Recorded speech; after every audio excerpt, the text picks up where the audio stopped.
अच्छा महावीर जी, आप गुजरात से हैं? ओके। मेरे हस्बैंड भी गुजरात में है, तो प्लीज़ इतना सा लाइव को शेयर कर दीजिए जो प्लीज़ मेरी मतलब पता चल जाए मेरे हस्बैंड को और थोड़ी मेरी सपोर्ट हो जाए। प्लीज़ इतनी हेल्प कीजिए। हमारे पति गुजरात में चले गए, काफ़ी समय हो गया, कुछ भी मतलब बातचीत नहीं करते हैं जी।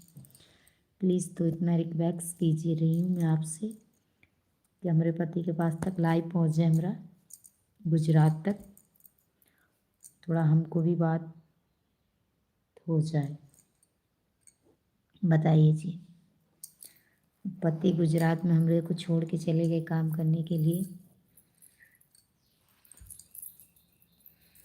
मेरो आशिकी गयो गुजरात, कैसे रखूं धीर दिल में है पी।